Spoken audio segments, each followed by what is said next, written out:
Dr. B.S. Irwin was one of Old Mauch Chunk's most beloved physicians, educators, and philanthropists. Now, a century later, he is best known for Crestmere, the house he built, which people today call the castle. Born in Bethlehem, Pennsylvania, he graduated from the University of Pennsylvania and furthered his studies at the College of Pharmacology in Philadelphia. He then began his practice in Mauch Chunk in 1872. On October 22, 1878, Dr. Irwin took Mrs. Mary Dimmick, a young widow, as his wife. During the latter part of the 1800s and through the 1890s, the family lived on Broadway, across the street and a few doors down from the Opera House. The home served them well, but already in his mind, the doctor was formulating plans for a new home. While on their honeymoon in Bavaria, Germany, Dr. Irwin had come to love the scenery, especially the estates along the Rhine and Main rivers, with the chateaux and castles perched on the steep hillsides overlooking the valleys below. With that as his inspiration, he set to work, beginning with the purchase in 1892 of a triangular 3½ acres on a hillside in Mauch Chunk. Architect A. H. Lay of South Bethlehem designed Irwin's house, which would be a Gothic revival in style. Herman Schneider of Summit Hill supervised the project, with the work beginning in 1898. Only a small part of that acreage lent itself to its construction, and even that had to be widened before the project could begin.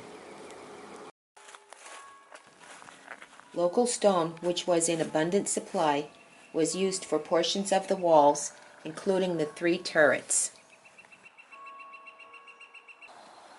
When the mansion was finished in July of 1900, Irwin christened it Crestmere, and the Irwin family moved in immediately. Dr. Irwin was always researching and experimenting, and one of his greatest successes came in 1892 when he developed a treatment for membranous diphtheria, also known as the croup. This was one of the most feared diseases of childhood at that time.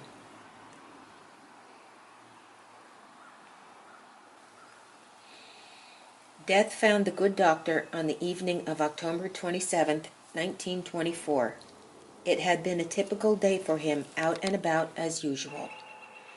Although age had made him feeble and weak, his spirit was obvious. Making his way back home, he joined his neighbor Robert Whitehead for the trek back up Hill Road to his house. Later that evening, his heart weakened, and Dr. Dougherty was called in. He did what he could for the aged doctor, but in the end, his time had come. Dr. Irwin's beloved castle didn't outlive him for too many years. The hillside was full of natural springs, which constantly flooded the basement, keeping the house chilly and damp.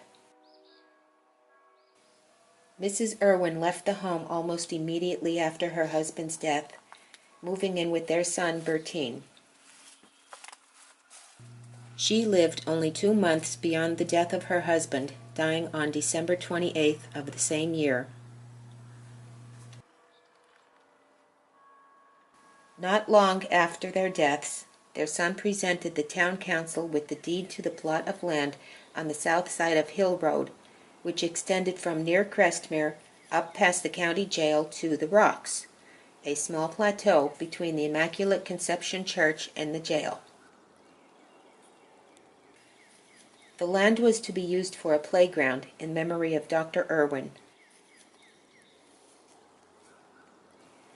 The council received it enthusiastically, and plans were made to bring in a landscape artist from Harrisburg, but nothing ever materialized, perhaps due to the difficult location and the ensuing depression and the war years. As for the castle, after the Irwin family era, The Showalter family lived there.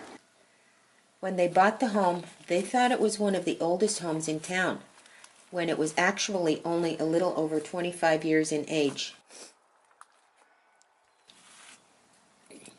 The effects of the springs and dampness on the house was aging it before its time. The Showalters lived there through the 1930s and into the 1940s, after which various other families tried to make the castle their home.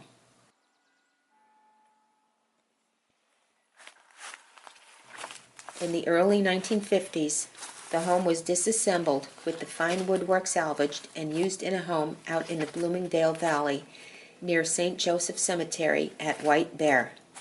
What could be salvaged from Crestmere was used to expand and improve the original home, leaving the castle in the ruin that you see today.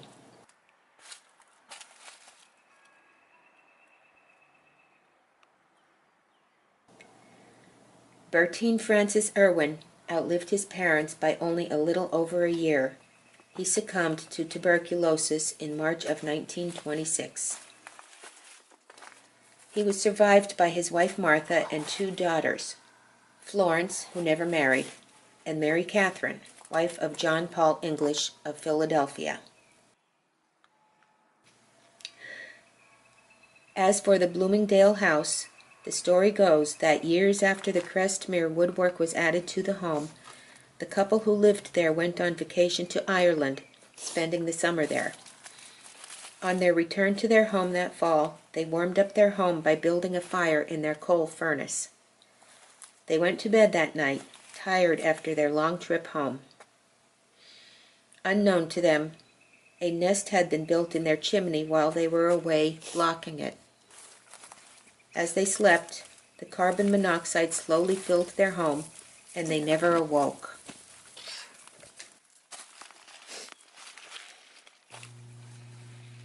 As I was gathering information on this wonderful castle called Crestmere, I spoke to some residents around the town of Jim Thorpe.